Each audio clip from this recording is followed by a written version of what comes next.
Assalamualaikum warahmatullahi wabarakatuh. Perkenalkan, kami dari kelompok 4 Program Studi Ekonomi Syariah Fakultas Ekonomi dan Bisnis Islam IAIN Kendari semester 3. Pada kesempatan kali ini, kami akan mempresentasikan atau menjelaskan materi mengenai pasar perdagangan digital untuk memenuhi tugas mata kuliah bisnis digital.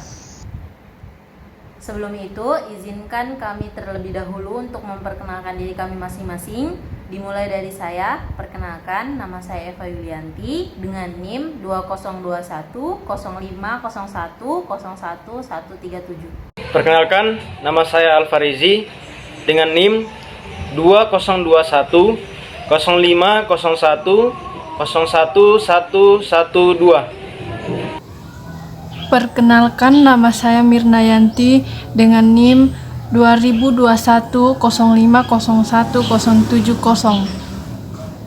Perkenalkan, nama saya Astrid Aulianingsia dengan NIM 2021 050 101035. Pasar perdagangan digital. Pengertian: perdagangan digital atau perdagangan elektronik dalam bahasa Inggris Electronic Commerce adalah penyebaran, pembelian, penjualan, pemasaran barang dan jasa melalui sistem elektronik seperti internet, televisi, dan jaringan komputer lainnya. Perdagangan elektronik dapat melibatkan transfer dana elektronik, pertukaran data elektronik, sistem manajemen inventory otomatis, dan sistem pengumpulan data otomatis. Sejarah perdagangan digital. Perkembangan e-commerce di Indonesia sendiri telah ada sejak tahun 1996 dengan berdirinya Diacom Intrabund atau DNET sebagai perintis transaksi online. Wahana transaksi berupa mall online yang disebut D-Mall ini telah menampung sekitar 33 toko online.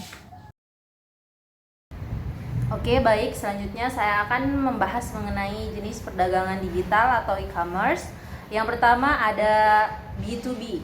Transaksi itu dilakukan oleh dua belah pihak yang sama-sama memiliki kepentingan berbisnis dan dua belah pihak itu saling mengerti dan juga mengetahui bisnis yang dijalankannya. Contohnya itu seperti Indo Trading, Kawan Lama, dan juga Indo Network.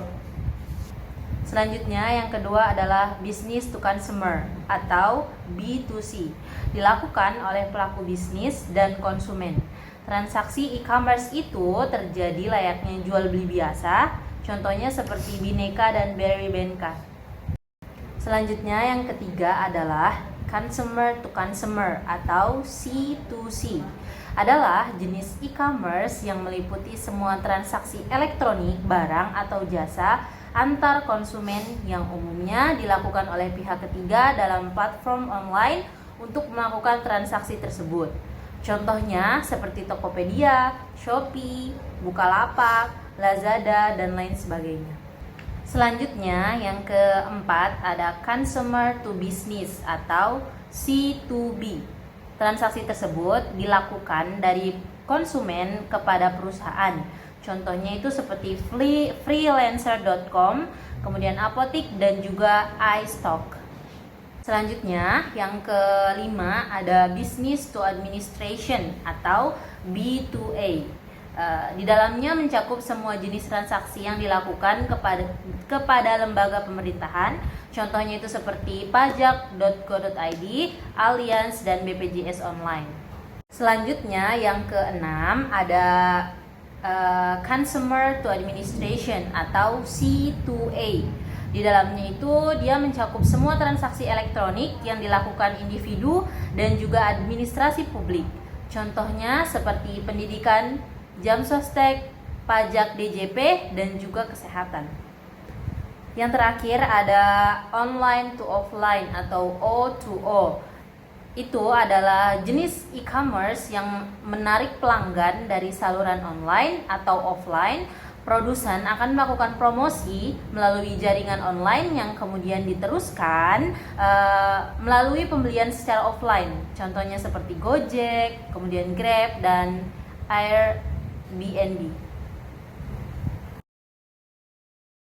Manfaat e-commerce. Manfaat dari digunakannya e-commerce ini adalah dapat menekan biaya, barang dan jasa, serta meningkatkan kepuasan konsumen sepanjang yang menyangkut kecepatan untuk mendapatkan barang yang dibutuhkan dengan kualitas yang terbaik sesuai dengan harganya.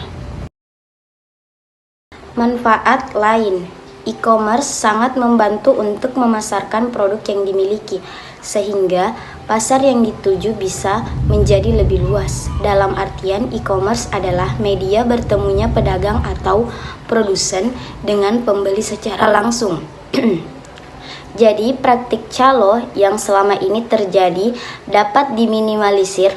Pembeli juga dimudahkan dalam berinteraksi karena sistem e-commerce dapat memangkas jaringan distribusi antara produsen dengan konsumen, yang berarti harga barang dapat ditekan lebih murah. Bagi produk di dunia, e-commerce menginginkan orang untuk mendapatkan barang yang tidak didistribusikan di negara tersebut karena alasan tertentu, seperti kurangnya jaringan distribusi di negara tersebut. Kelebihan e-commerce. Yang pertama, lebih efisien waktu. Kedua, dapat memperluas pasar. Ketiga, meningkatkan brand suatu perusahaan. Keempat, menyediakan pelayanan yang lebih baik. Kelima, mempercepat proses bisnis. Dan yang keenam, biaya operasinya lebih rendah. Kekurangan e-commerce. Yang pertama, dari sisi teknisnya. Dari sisi teknis ini adalah masalah yang apabila lemah maka dapat mengganggu sistem yang ada, sehingga praktek kejahatan dunia maya dapat terjadi dengan mudah. Kemudian, cepatnya perkembangan teknologi menyebabkan perangkat yang digunakan sangatlah perlu untuk diupdate secara berkesinambungan. Dan yang kedua, dari sisi non-teknis. Adapun dari segi non-teknis, masalah yang dihadapi juga tidak kalah banyak. Mahalnya pembuatan atau pembangunan sistem e-commerce yang aman dan baik menjadi kendala perusahaan yang masih berkembang saat ini. Oke, itulah tadi pemaparan materi dari kelompok kami, kelompok 4. Apabila terdapat banyak kekurangan, kami memohon maaf yang sebesar-besarnya dan kami akhiri dengan ucapan wabillahi taufiq wal hidayah. Wassalamualaikum warahmatullahi wabarakatuh dan terima kasih.